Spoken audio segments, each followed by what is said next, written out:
नमस्कार मित्रमैत्रिणींनो, जर तुम्हाला आपल्या चॅनलवरच्या कथा आवडत असतील तर लाईक करत जात जा आणि चॅनलला सबस्क्राईब करून बाजूची घंटी दाबा आणि ऑलवर सेट करा.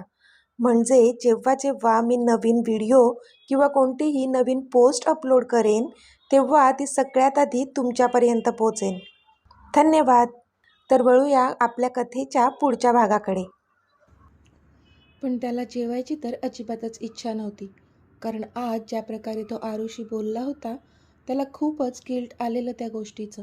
कारण आजच्या संपूर्ण फंक्शनमध्ये त्याला ती खुश दिसलीच नव्हती, म्हणून स्वतःलाच कोसत होता तो. पण तरीसुद्धा काहीही करू शकत नव्हता तो तिच्यासाठी, कारण हेच योग्य आहे आणि ते तिला जेवढ्या लवकर कळेल तेवढं सोपं होणार होतं त्या दोघांसाठीही, असं त्याला वाटत होतं. पण खरंच हे असं दूर राहणं सोपं असणार होतं का त्या दोघांसाठी? रॉनी तिथून निघाला आणि जेवणाच्या काउंटरपाशी न जाता सरळ त्याच्या रूममध्ये गेला, कारण सध्या त्याला एकांत हवा होता. पण इतक्यात त्याच्या रूमचं दार उघडलं. तसे त्याने तिथे पाहिले तर समोर आरू होती, जी आत्ता त्याच्या रूममध्ये शिरली होती आणि तिने त्याच्या रूमचं दार लॉक केलं होतं. आता पुढे इथे आरूला असं त्याच्या रूममध्ये आलेलं पाहून रॉनी मात्र घाबरला. पण त्याच्या छातीत तर धस्स तेव्हा झालं जेव्हा त्याने तिचे ते पाणावलेले डोळे पाहिले. त्याला तर वाटत होतं की धावत जाऊन तिला आपल्या छातीशी कवटाळावं, कारण तो नव्हताच बघू शकत तिला असं. पण तरी मनावर दगड ठेवला त्याने. तुम्ही इथे काय करताय मॅडम? तो निर्विकारपणे बोलला. पण ती मात्र विजेच्या वेगाने धावत आली आणि त्याला पिलकली. तसा तो जागीच थबकला. त्याने डोळे गच्च मिटले. का वागताय तुम्ही असं माझ्याशी? मला खूप त्रास होतोय. प्लीज ना, असं नका वागू माझ्याशी, ती रडत बोलली. तसं त्याला तर अजूनच भरून आलं. Madam please. तो तिच्या मिठीतून सुटू पाहत होता, पण तिने त्याला घट्ट आवळलं होतं आपल्या बाहूत. मॅडम मॅडम मॅडम, काय चाललंय तुमचं मघासपासून? मी आरू आहे, आराध्या, तुमची आशू. एकदा मला आशू म्हणून आवाज द्या ना, ती काकुळतीला येत बोलली. ते आता शक्य नाही. आय एम सॉरी, तो बोलला. पण ह्या क्षणी त्याला किती जास्त त्रास होत होता हे तर त्यालाच माहीत होतं. का शक्य नाही? मी आधी तुमची आशू आहे आणि नंतर आराध्या. मग का नाही? तिने विचारलं. कारण तुम्ही फक्त आराध्या नाहीत, तर आराध्या राजाराम राज्याध्यक्ष आहात, ह्या घरची प्रिन्सेस, तो बोलला. म्हणून काय झालं रॉनी? आपलं तर प्रेम आहे ना एकमेकांवर? तिने त्याच्या डोळ्यात बघत खूप आशेने विचारलं. पण त्याने नजर फिरवली तशी ती स्तब्ध झाली. तुम्ही नजर का फिरवताय? तुमचं प्रेम आहे ना माझ्यावर? तिने भरल्या डोळ्यांनी विचारलं. पण तो मात्र शांत झाला त्यावर. मॅडम प्लीज तुम्ही बाहेर जा, तो तिच्या प्रश्नाकडे दुर्लक्ष करत बोलला. का मॅडम बोलताय मला? मला नाही आवडत. मी मॅडम नाही आहे तुमची, ती चिडून बोलली. तुमच्या सांगण्याने काहीच बदलणार नाही आहे. तुमचा दर्जा वरचा आहे आणि माझा तुमच्या घरातला एका स्टाफचा जो आहे तेवढाच आहे, तो बोलला. पण मी नाही मानत हे. मी आराध्या राज्याध्यक्ष आहे म्हणून तुमचं माझ्यावर असलेलं प्रेम संपलं का? तिने विचारलं. तसा तो पुन्हा गप्प झाला. काय झालं? बोला ना, आत्ता का गप्प झालात? तिने विचारलं. माझं आणि तुझं काहीच कंपॅरिझन नाही यारू. Please try and understand. आपलं पुढे जाऊन काहीच भविष्य नाही आहे. तू ह्या महालातली राजकुमारी आणि मी एक सामान्य मुलगा. तुझं आणि माझं लग्न कधीच होऊ शकणार नाही, कारण कोणत्याच बाजूने मी तुझ्यासाठी पात्र नाही आहे. आता मात्र तो तिला समजावण्याच्या सुरात बोलला. हे तुमचं तुम्हीच ठरवलं का? तिने चिडून विचारलं. आरू प्लीज ऐक माझं. आत्ताच आपण एकमेकांपासून दूर गेलो तर कदाचित पुढे जाऊन कमी त्रास होईल आपल्या दोघांनाही, तो बोलला. आणि आत्ता जो त्रास होतोय त्याचं काय? त्याचं काय रॉनी? त्याचं सोल्युशन पण द्या ना मला. आताची माझी काय अवस्था झाली आहे ती दिसत नाही का तुम्हाला? अजून 24 तास पण झाले नाहीत तुम्ही माझ्याशी असं वागून, तरी मला मरणाचा त्रास होतोय. मी आयुष्यभर तुमच्यापासून दूर कशी राहू शकेल? तिने विचारलं. एकदा माझी सवय तुटली तर सगळं शक्य होईल, तो दुसरीकडे बघत बोलला. आणि तुम्ही राहू शकाल का माझ्यापासून दूर? तुम्ही विसरू शकाल मला? तिने विचारलं. तशी पुन्हा त्याने नजर फिरवली. हो, तो तिच्याकडे न बघताच बोलला. हे आता माझ्या डोळ्यात बघून बोला. तिने त्याला तिच्या जवळ वळवलं आणि विचारलं. पण तिच्या डोळ्यात बघून तर तो ते बोलूच शकत नव्हता, कारण तिला विसरून राहू शकणार नव्हताच तो. नाही ना बोलू शकत. त्याचे पाणावलेले डोळे बघून तीच बोलली. तशी त्याने नजर खाली केली. मला माहीत आहे तुम्ही पण माझ्याशिवाय नाही राहू शकणार. जितकं प्रेम मी तुमच्यावर करते तितकंच प्रेम तुम्हीसुद्धा माझ्यावर करता.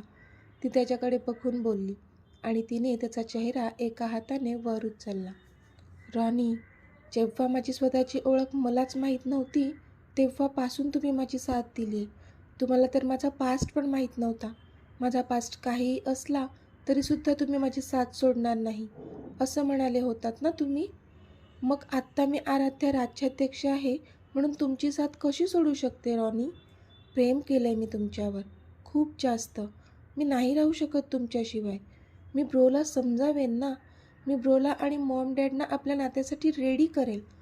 आपण दोघे मिळून त्यांना राजी करू ना आपल्या नात्यासाठी. मला खात्री आहे ते आपल्याला नक्कीच समजून घेतील. आपण प्रयत्न तर करूया प्लीज. ती त्याच्या डोळ्यात बघत बोलली. हे अशक्य आहे आरू. बॉस तुझ्यासाठी कोणीतरी राजकुमारच शोधतील आणि तेच कदाचित तुझ्यासाठी योग्य असेल. तरी त्याची नकार घंटा सुरूच होती. आणि तो राजकुमार तुम्ही असाल, ती त्याला पॉझिटिव्हली सांगत होती. नो. तो मान दुसरीकडे वळवत बोलला. तशी ती अजूनच चिडली. मी कधीपासून तुम्हाला समजावत आहे आणि तुम्ही आहात की काही समजूनच घेत नाहीत, ती चिडून बोलली. कारण हेच फॅक्ट आहे, तो बोलला. काही फॅक्ट वगैरे नाही हां. आणि जर असं असेल तर मला नकोही आराध्य राज्याध्यक्षाची ओळख. मला तर असं वाटतंय का मी वाचले. त्या ॲक्सिडेंटमध्येच गेले असते तर बरं झालं असतं. निदान इतका त्रास तरी झाला नसता मला आत्ता. ती बोलली पण त्याने मात्र तिला जवळ ओढलं आणि खट्ट मिठी मारली. असं वेड्यासारखं बोलू नकोस. आज बोललीस, पुन्हा असं अजिबात बोलायचं नाहीस. तो खूपच चिडून बोलला. तशी रडत रडतच ती पण त्याला बिलगली. एवढा त्रास होतो तर का मला स्वतःपासून दूर करताय? ती त्याच्या मिठीतच बोलली. तसा तो भानावर आला आणि त्याने तिला आपल्या मिठीतून बाजूला केला. आपण जे स्वप्न पाहतोय ते फक्त स्वप्नच असणार आहे, कधीच खरं होणार नाही, तो भरल्या डोळ्यांनी बोलला. असं काहीच होणार नाही. मी सगळं नीट करेल. मला एकदा चान्स द्या प्लीज. ती बोलली. त्यावर मात्र तो काहीच बोलला नाही. पण त्याच्या डोळ्यात तिला तिच्यासाठी असलेलं अथांग प्रेम दिसत होतं.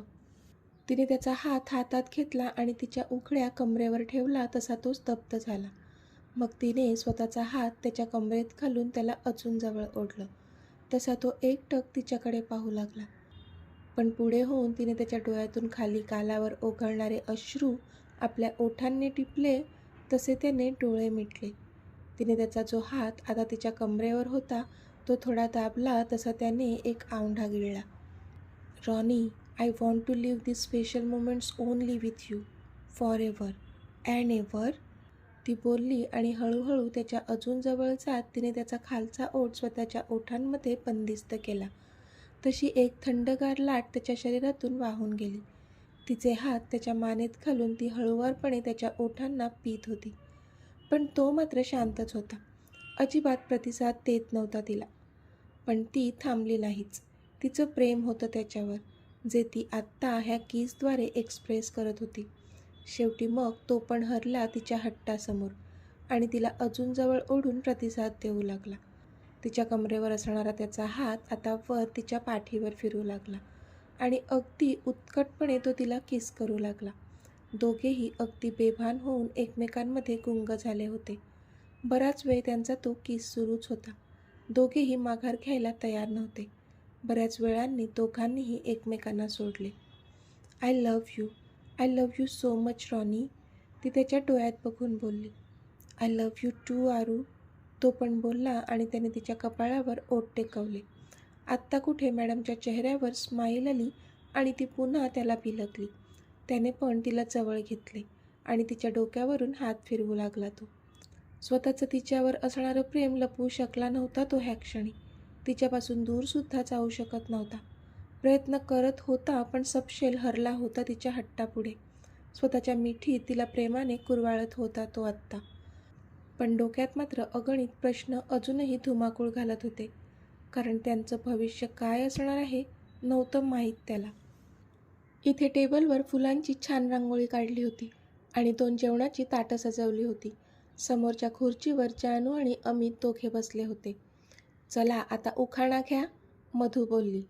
ए बास हा, अजून किती उखाणे वधवून घेणार आहेस आमच्याकडून? अमितने विचारलं. रीत आहे ती, मागच्या वेळी तर सगळ्यात पुढे तूच होतास उखाणे घेण्यात. आत्ता काय झालं? मधूने पण कमरेवर हात ठेवत विचारलं. मागच्या वेळी झालेत ना बोलून, मग आत्ता कोटा संपला. आता चुपचाप जेवू दे आम्हाला, अमित बोलला. तशी ती मांजरीसारखे डोळे बारीक करून त्याच्याकडे पाहू लागली. हे अजिबात चालणार नाही हां, मधू त्याच्यासमोर बोट नाचवत बोलली. हे तुम्ही दोघंही शांत व्हा. मधू, मी घेते उखाणा, जानू बोलली तसे ते दोघेही शांत झाले. भांगेत कुंकू आणि गळ्यात घातलं मीच्या नावाचं मंगळसूत्र खास. भांगेत कुंकू आणि गळ्यात घातलं मीच्या नावाचं मंगळसूत्र खास. आमच्या लग्नाच्या दिवशी माझ्या अहोना भरवते मी प्रेमाचा पहिला घास. जानूने उखाणा घेतला आणि पहिला घास अमितला भरवला. तशा सगळ्यांनी टाळ्या वाजवल्या. आता तू पण घे, मधू पुन्हा अमितला बोलली तसा तो आता गालात हसला. आग्रहाखातर नाव घेतो, आशीर्वाद द्यावा. आग्रहाखातर नाव घेतो, आशीर्वाद द्यावा. माझ्या जानूचा सहवास मला आयुष्यभर लाभावा. अमितने उखाणा घेतला आणि तिला पण पहिला घास भरवला. तशा पुन्हा सगळ्यांनी टाळ्या वाजवल्या. रॉनी, आता आपल्याला बाहेर जायला हवं, कधीपासून त्याच्या मिठीत बसलेली आरू त्याला बोलली. पण तो मात्र आता नाराज झाला. काय झालं रॉनी? तिने त्याचा तो पडलेला चेहरा पाहून विचारलं. आता तू माझ्या मिठीत आहेस, पण बाहेर जाऊन सगळं बदललं म्हणजे? मला भीती वाटते, तो बोलला. काही नाही बदलणार, मी तुमची आहे आणि तुमचीच राहणार आहे. लवकरच मी ब्रोशी आपल्याबद्दल बोलेल, काळजी नका करू, ती बोलली. आरू, खरंच सगळं नीट होईल का? तरी त्याला शंका होतीच. ऑफकोर्स होईल, आता स्माईल करा प्लीज, ती बोलली तसा तो कसानुसा हसला. अशी नाही, रिअलवाली स्माईल करा, ती बोलली तसा तो छान हसला. लवली, ती बोलली आणि तिने पुन्हा एकदा त्याच्या ओठांवर स्मूच केलं. आय लव्ह यू, ती बोलली तसा हसला तो. निघायचं? तिने हसून विचारलं, त्यावर त्याने मान डोलावली. आता दोघे पण त्याच्या रूममधून बाहेर आले होते. इथे अमित आणि जानू सोबतच घरातल्या सगळ्यांची पण जेवणं झाली होती आणि सगळेजण आत घरात लिव्हिंग रूममध्ये जमले होते. आरू कुठे दिसत नाहीये, कुठे गेली ही मुलगी? अमितने इकडे तिकडे नजर फिरवत जानूला विचारलं. ब्रो, मी इथे आहे, आरू धावतच त्यांच्याजवळ गेली. अगं कुठे होतीस तू? अमितने विचारलं.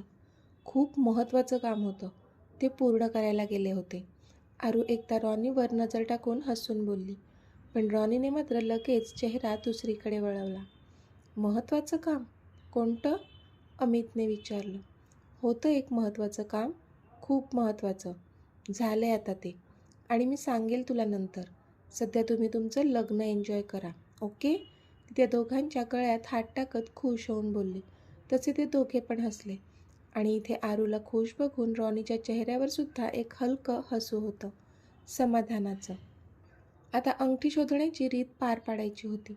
समोर एक मोठं पॉट होतं, ज्यामध्ये दूध आणि पाणी मिक्स करून भरलं होतं आणि खूप सारी गुलाबाच्या पाकळ्या टाकून ते सजवलं होतं. आधीच त्यात थोडे स्टोन्स टाकून ठेवले होते. तुम्हाला दोघांनाही माहीत आहे आता काय करायचं आहे, हो ना? सीमा मावशींनी विचारलं. तशी त्या दोघांनीही हसून मान होमध्ये हलवली. ओके देन, ही आहे रिंग आणि ती मी आता ह्या भांड्यामध्ये टाकते, ओके?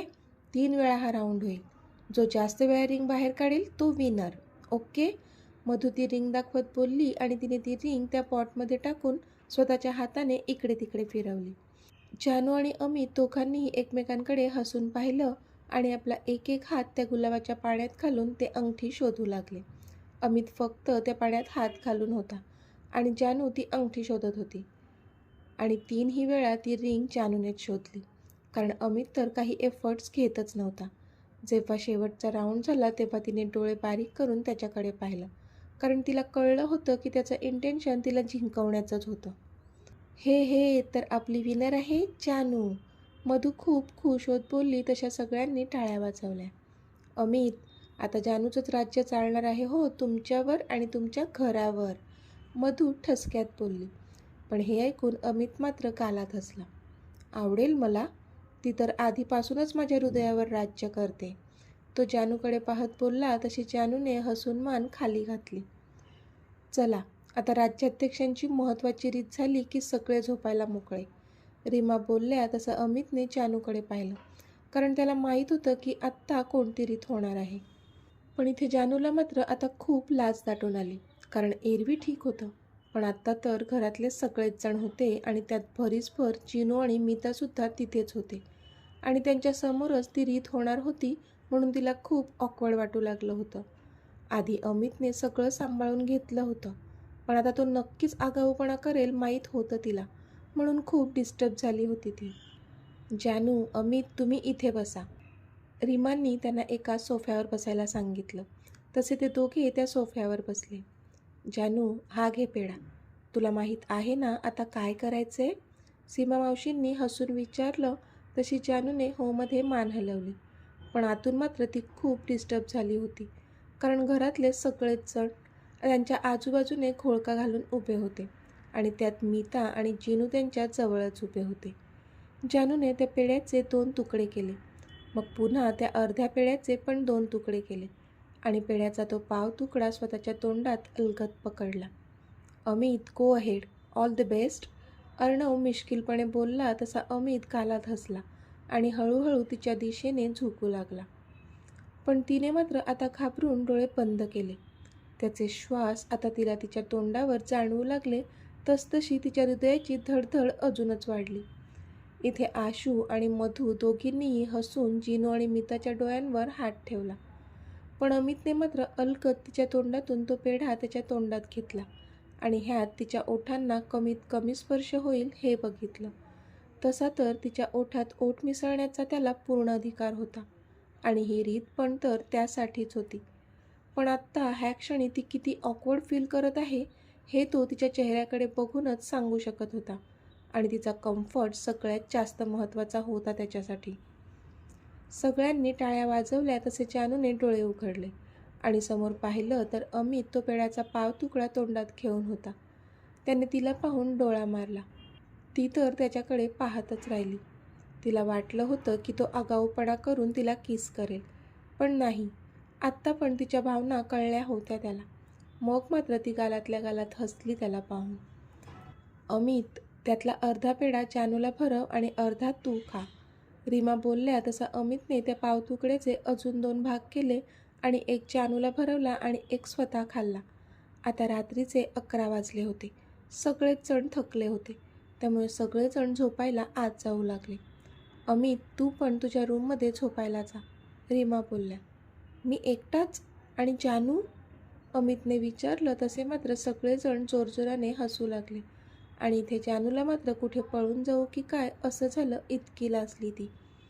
तर मित्रमैत्रिणींनो, आजचा भाग तुम्हाला कसा वाटला ते मला कमेंटमध्ये सांगा आणि जर आवडला असेल तर व्हिडिओला लाईक करा, शेअर करा आणि चॅनलला सबस्क्राईब करून बाजूची घंटी नक्की दाबा. चला तर भेटूया आपल्या पुढच्या भागात. तोपर्यंत धन्यवाद.